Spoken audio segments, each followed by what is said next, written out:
"I ain't got nowhere to go, sir, but I can cook," she whispered to the widowed rancher on Christmas Eve.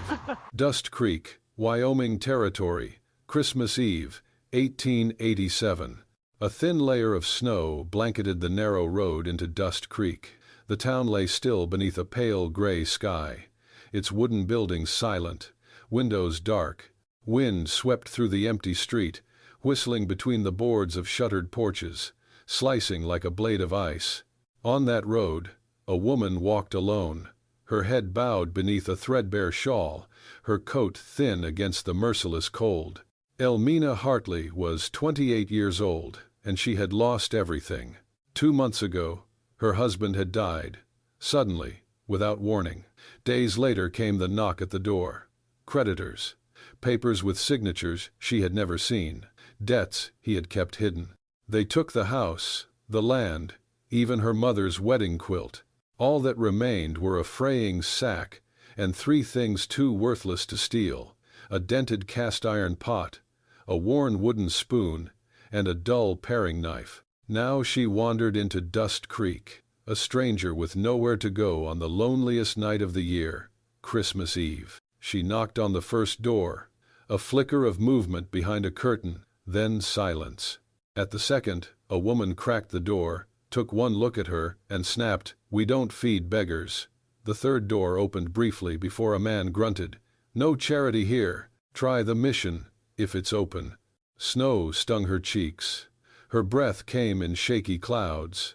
Her arms tightened around the sack, though it held nothing of real worth. She reached the edge of the square, near an old bench and a broken wagon. Her legs gave out. She sank to the ground, shivering. Her stomach clenched. Her hands, cracked and red, scraped together kindling. Twigs. Straw. One match. She struck it. The flame wavered, then held. She built a small fire between 3 stones, balanced her dented pot above it, and added the last of her dried beans, a scoop of snow, and from her apron, a pinch of thyme. A sliver of garlic she had hidden in her boot, a few specks of pepper, her last. The soup simmered. Slowly, a scent rose. Something warm, faintly sweet. It traveled on the wind like a whisper of another world. Not rich, not grand, but real, nourishing. Someone noticed. From across the square, a figure emerged through the snow, wrapped in a worn wool blanket. He moved with a steady, unhurried gait. Long gray hair trailed from beneath a hat, his face lined deep with years and silence. A Comanche elder. He knelt by her fire. "That," he said, "is the scent of someone who remembers." Elmina flinched. "It's just soup, sir." He smiled faintly. "It's more than that." She offered him a spoonful.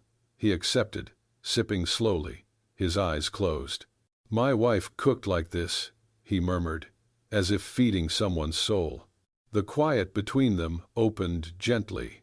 Elmina told him her story, her husband's death, the debts, the eviction, the closed doors.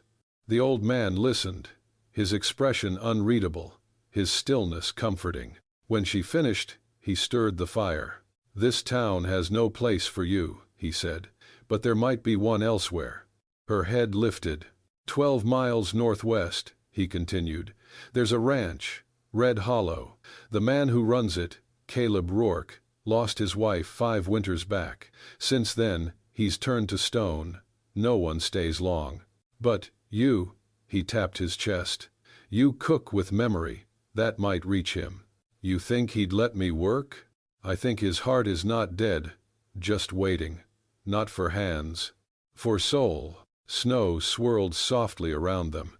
Old Crow stood slowly. From inside his blanket, he pulled a square of cornbread, still warm. He pressed it into her hands. "You're shaking," he said. "From cold, from fear, both pass. But if you keep cooking from the heart, a door will open, not for your hands, but for your life." Elmina looked at the bread as if it were gold. Her lips parted, but no words came. "Thank you," she managed at last. He nodded. "Follow the ridge. At the fork, take the left path. Go at dawn." And then he walked away, his shape vanishing into the snow. like a shadow swallowed by wind. Elmina stayed there, beside the dying fire, clutching the cornbread to her chest. Her limbs still trembled. The snow kept falling. The wind still stung. But deep inside her, beneath all the fear and weariness, something stirred. Not warmth, not yet, but the shape of it. Hope. Red Hollow Ranch, Christmas morning, 1887. The sky had begun to pale by the time Elmina reached the edge of Red Hollow Ranch. Her legs barely carried her. Each step sent fire through her blistered feet. The wind stung her face like needles, and the snowfall from the night had crusted over the ground, hard and cruel. But there, beyond a line of bare cottonwoods, she saw it. Long wooden fences, a cluster of barns, and the large log house Old Crow had described. Her breath caught. She nearly collapsed at the final gate. She shuffled up the path and raised a trembling hand to knock. The door opened with a creak before she could touch it. Two ranch hands stood there, wrapped in heavy coats, coffee steam curling around them. Their expressions shifted quickly from surprise to suspicion to mocking amusement. "Well, would you look at this?" one said, tilting his head. "Santa drop you off, miss?" The other let out a short laugh. "This ain't no poorhouse, lady. Ain't got no room for strays." Elmina didn't speak. She couldn't. Her tongue stuck to the roof of her mouth from cold. Her dress was torn at the hem, and her fingers clutched the frayed strap of her sack. Her hair, wild from the wind, clung to her cheeks. She stood there like a shadow that had wandered too far from the night. One of the men added with a smirk, "You sure do not look like you would last long in a Wyoming gust." She took a breath, shallow and shaking, then another, and with the last strength in her chest, she forced the words out. "I ain't got nowhere to go, sir, but I can cook." A hush settled over the porch. The two men glanced at each other, unsure how to answer, until a new presence filled the space behind them. Bootsteps, heavier, slower, sounded on the wooden floor. Then Caleb Rourke appeared. He said nothing at first. Tall, broad, built like a man who had long stopped asking the world for mercy, Caleb stood in the doorway with the quiet authority of someone who had held too much weight too long. His face bore the hard lines of silence and solitude. His eyes were dark, unreadable, shadowed not by weariness, but by absence, like something had been carved out of him long ago and never filled again. He looked at Elmina, not in pity, not in anger, just looked. Elmina stood straighter. Her knees shook beneath her, but her eyes met his, not defiant, not pleading, just steady, as if everything in her life had led to this single, frozen moment. The silence stretched. Then, finally, Caleb spoke. "You cook?" "Yes, sir." "Experience?" "Yes." Another pause. The wind whistled across the yard behind her, lifting snow from the porch. The two ranch hands waited, barely breathing. Caleb studied her face, as though trying to solve a riddle he did not remember asking. Then he nodded once. 7 days. She blinked. "Sir?" 7 days to prove you are worth feeding this crew. You cook, they eat. If they work better because of it, you stay. If not, you leave. Elmina swallowed. Her voice cracked. "Yes, sir." "It is not charity," he said flatly. "I understand." He turned to the men. "Show her the kitchen, and give her the back room. It is empty." One of them muttered a soft, "Yes, sir," and stepped aside. Elmina followed, almost stumbling as her frozen legs tried to move again. As she passed through the doorway into the dim hallway of the main house, she felt Caleb's gaze on her back. She did not turn around. He watched her until the shadows swallowed her figure. Then, so low, no one could hear it but the empty hall, he murmured to himself, "Christmas morning, and another lost soul at my door." The morning air bit through the cracks in the kitchen walls, and frost clung to the windows like a second curtain. Elmina stood alone in the heart of Red Hollow's long-neglected kitchen. Dust coated the shelves, and rust marked the edges of iron pans hanging askew. The stove's hearth had long since gone cold, and the table bore deep scars and burns from meals made and forgotten.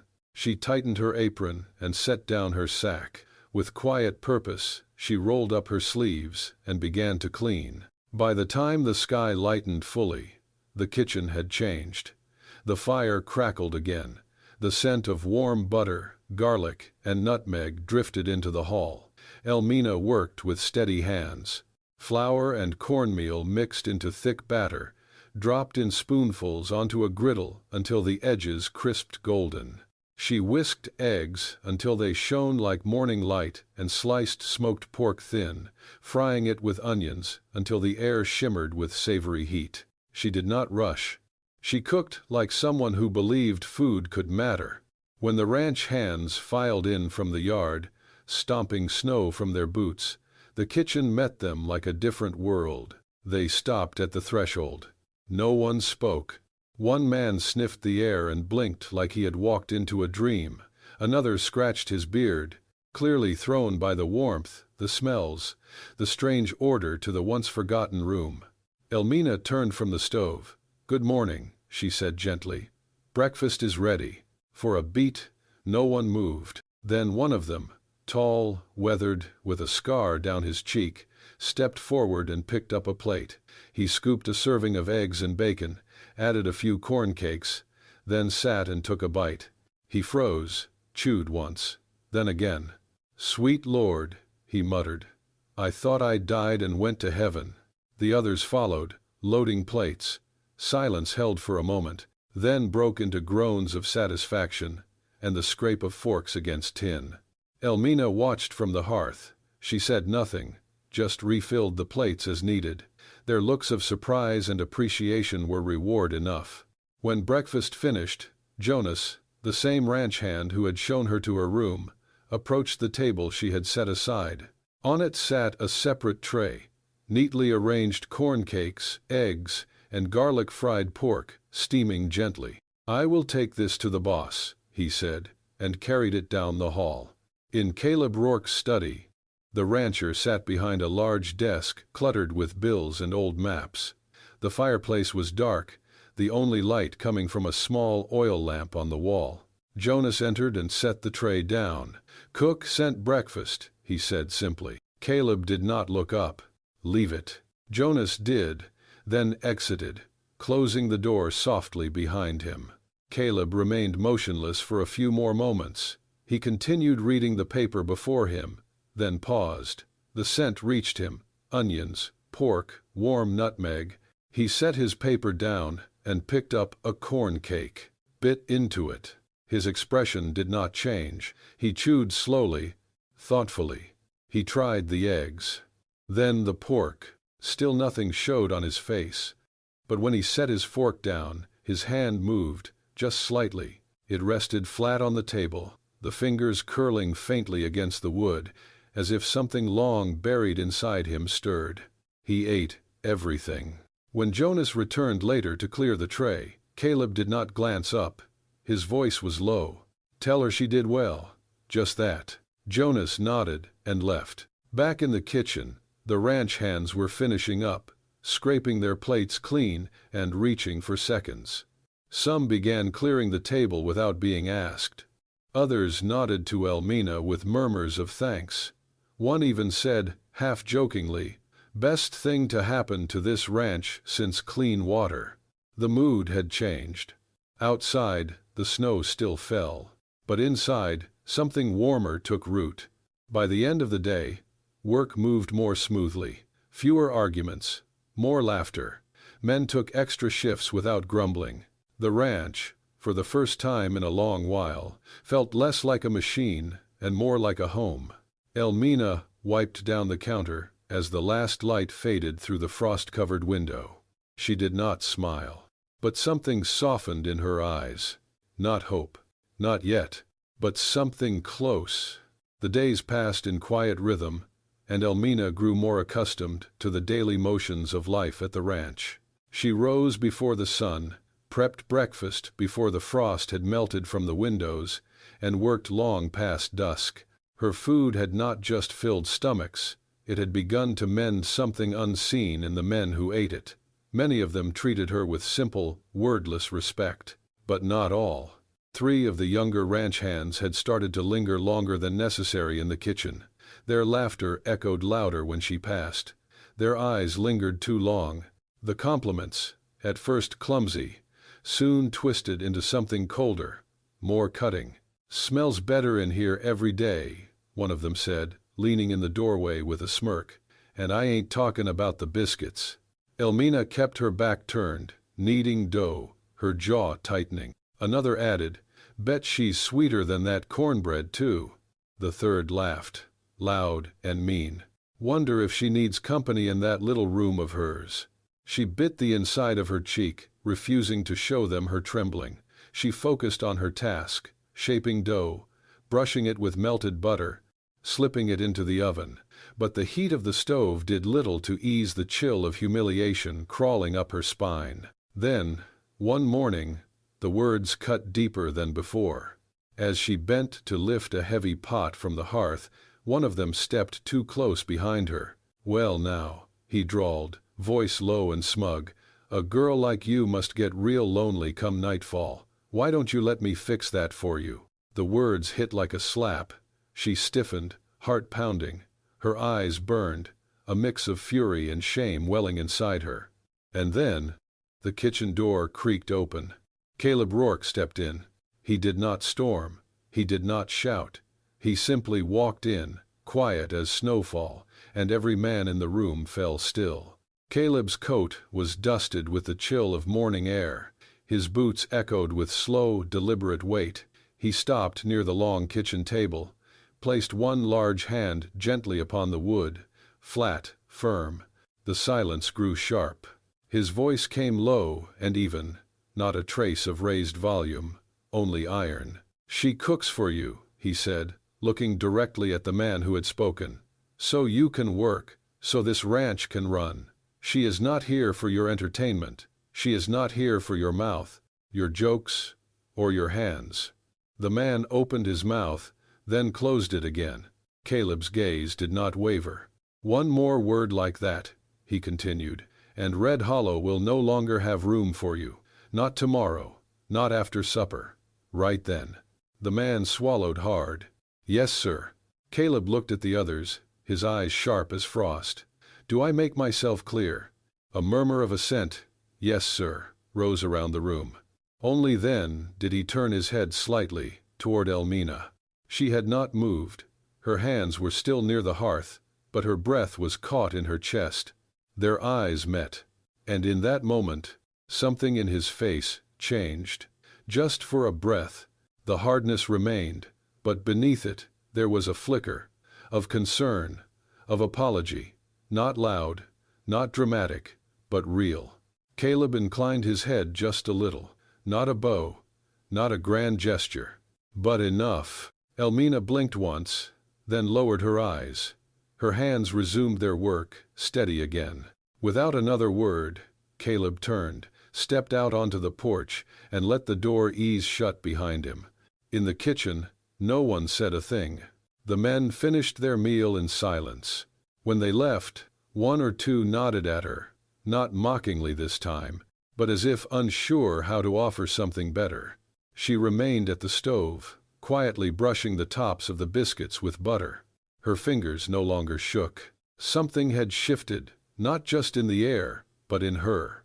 She had been defended, not with fists or fury, but with quiet certainty. And that, somehow, was stronger. The days passed, marked not by any grand event, but by the quiet rhythm of winter and work. Elmina found comfort in repetition, kneading dough, boiling beans, dicing onions with the dull knife she carried from Dust Creek. The kitchen no longer felt like a place she borrowed. It was beginning to feel like something else entirely. Not hers, perhaps, but not foreign either. Then came the small changes. One morning, she noticed the door to her room no longer creaked when she opened it. The hinges had been oiled, the frame sanded smooth. A day later, a narrow rug appeared by her bed, a deep burgundy color, simple but clean. And when the cold wind rattled the single-pane window, she reached for the curtain and found a new pull-string attached, sturdy, knotted carefully. She said nothing, but she knew who had done it. Caleb never mentioned the repairs, never sought thanks or offered explanation. He came and went as always, silent and watchful. But he began to linger near the kitchen. Sometimes he would step in just before sunrise, when the fire was still low and the room smelled of coffee and ash. "The wood was wet this morning," he said once, nodding toward the pile near the stove. "I'll have someone bring a dryer stack closer." Another time, "The draft near the oven is pulling heat. I will tell Jonas to patch the vent before supper." He never stayed long, never spoke more than a few lines, yet each word was weighted with quiet awareness. He noticed things, and through his brief visits he made it known she mattered enough to be noticed. Elmina began to look forward to those short exchanges. Once, as they stood side by side checking the pantry stock, she asked, "Do you always run the ranch this closely?" He shrugged. "Not always. Just when there's something that needs doing." She glanced sideways. "And you think the oven draft counts as something needing doing?" His mouth quirked slightly. Not a smile, but the ghost of one. "Cold food is bad for morale." That made her laugh, and his eyes flicked toward her, startled by the sound. Over time, their conversations deepened. Never forced, never dramatic, just pieces, shared between the clatter of pans and the hush of falling snow. He spoke of his wife, not by name, but by absence, of the stillness left behind in the house, the hollowness of rooms that once held music, now filled only with routine. She spoke of her husband, the debts, the way she never saw ruin coming until it knocked on the door with a sheriff's seal. She did not cry, nor did he try to comfort her. "I don't think he meant harm," she said once, slicing onions with care. "He was just tired. And some men get mean when they're tired too long." Caleb nodded. "Some do." Sometimes they talked of other things, of the changing West, of railroads that came and left without stopping, of towns like Dust Creek, shrinking beneath progress, of what it meant to be useful in a world that no longer cared for your skills. "We are the kind the world forgets," she said softly. He didn't argue, just said, "And yet, here we are." They rarely looked at each other when speaking. Their eyes stayed on the fire, or the floor, or the sky outside, but the words stayed between them, lingering in the warm air like the smell of baked bread. It was not love, not yet, but it was something steadier than comfort, something earned, and though neither dared name it, both knew something had begun. The wind began to rise just after nightfall. At first, it was a distant howl, the kind that passed through the ridges and whistled down the chimney, but soon it grew sharper, more urgent. The kitchen windows rattled. Snow blew sideways across the yard, forming drifts that swallowed boots in minutes. Elmina had just finished cleaning the last pot when Jonas burst through the back door, eyes wide. "Sir," he shouted over his shoulder, "roof's lifting on the south cattle barn." Caleb, standing near the stove with arms crossed, snapped to attention. "How many heads inside?" 6 trailed in before the wind turned. Without a word, Caleb strode to the door, grabbed his coat from the peg. Elmina watched as he stepped outside and stopped. The wind struck him like a wall. It howled through the yard, dragging snow and ice like claws.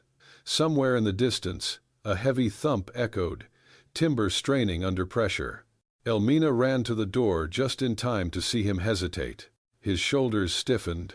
One hand clutched the door frame, knuckles white. His eyes were locked on the barn, its slanted roof groaning, walls swaying like they might fold. But he did not move. The wind screamed louder. Snow twisted around him, blinding and brutal.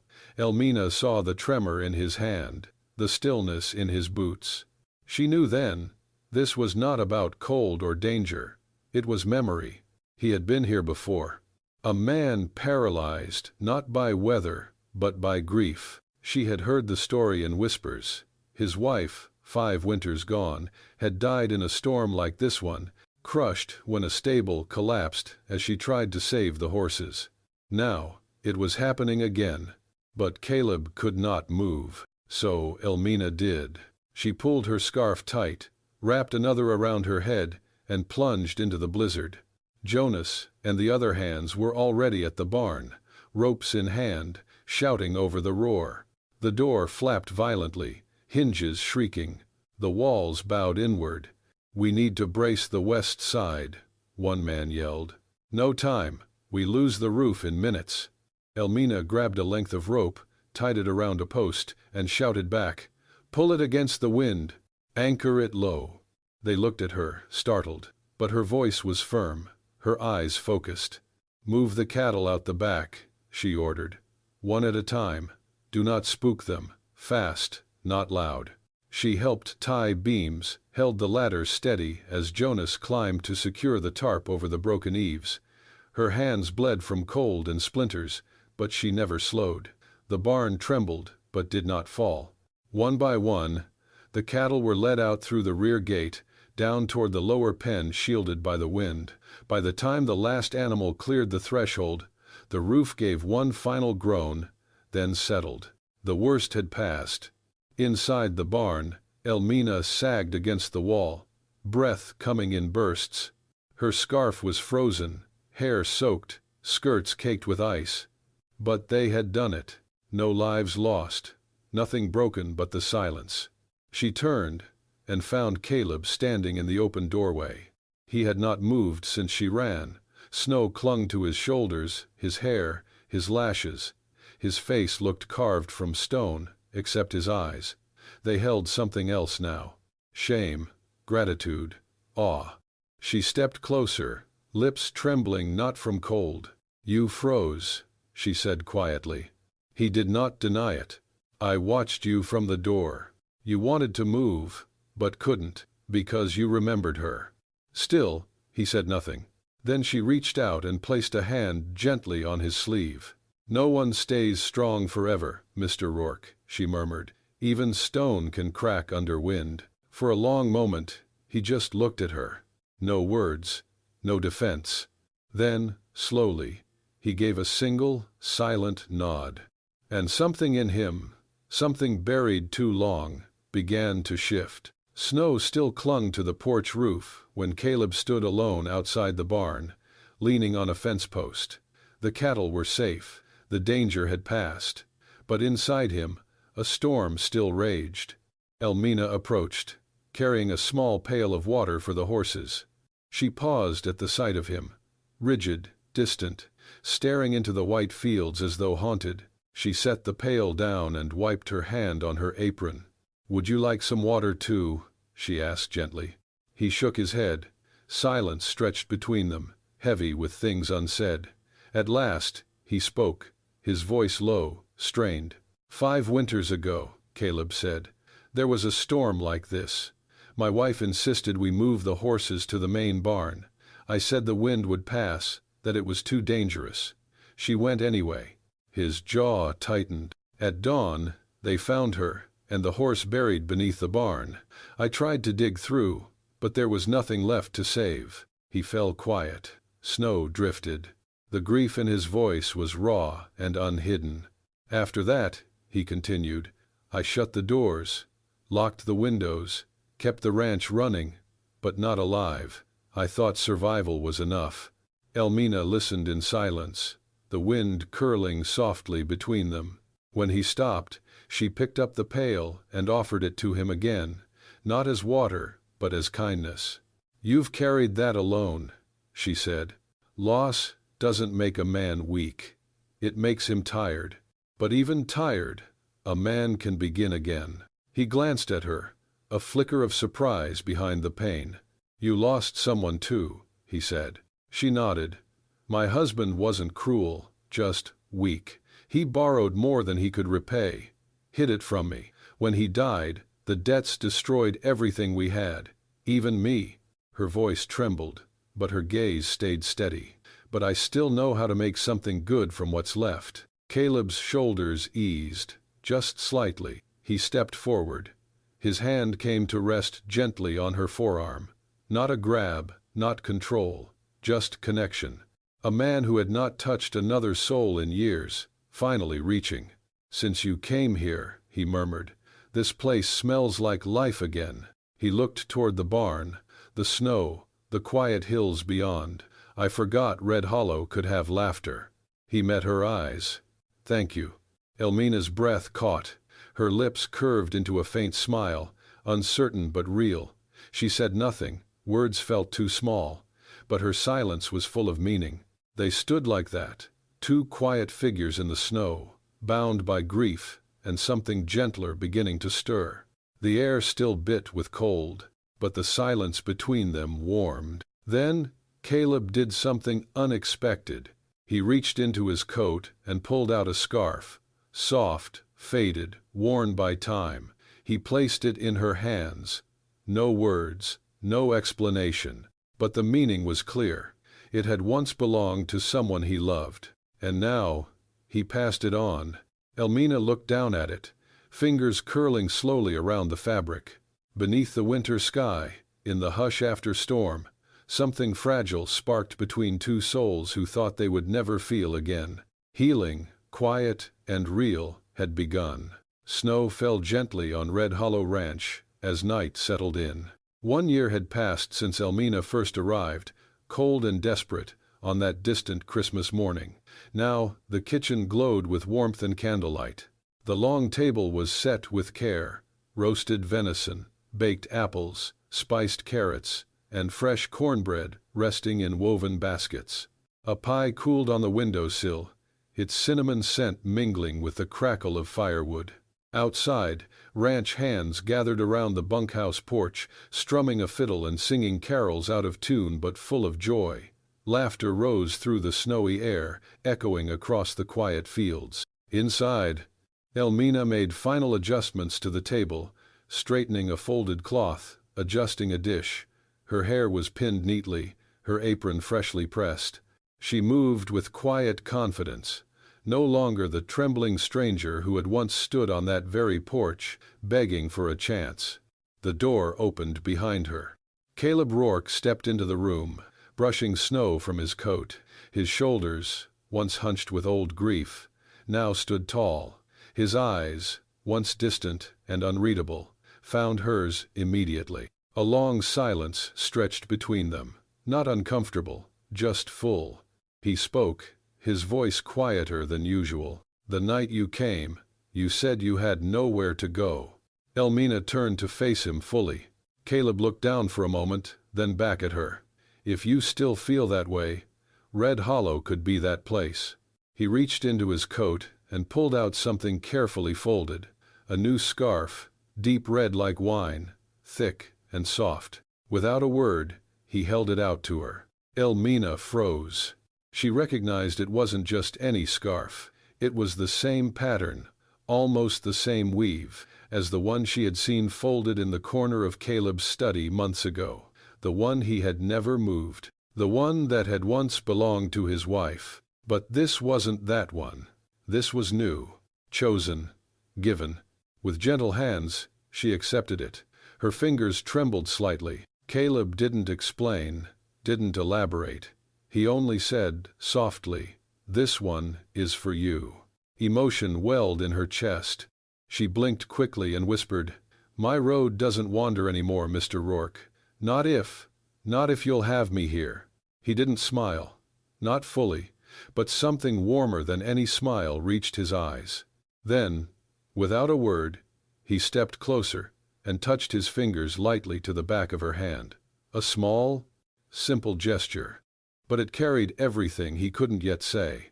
Behind them, the ranch hands poured through the door, singing, stomping snow from their boots, raising mugs in cheer.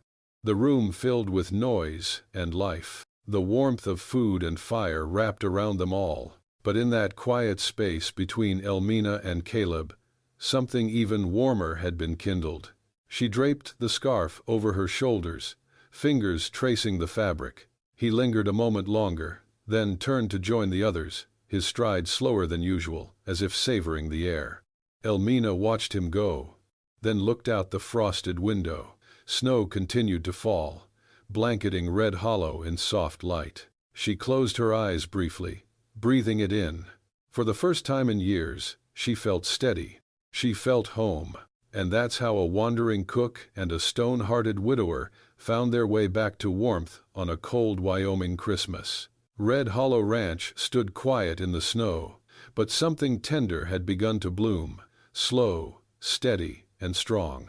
If this story stirred something in you, hit that hype button and let your heart be counted. Subscribe to Wild West Love Stories for more tales of grit, grace, and romance that lingers like the last light over the prairie.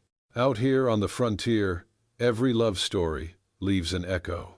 Stay with us, there's more trail ahead.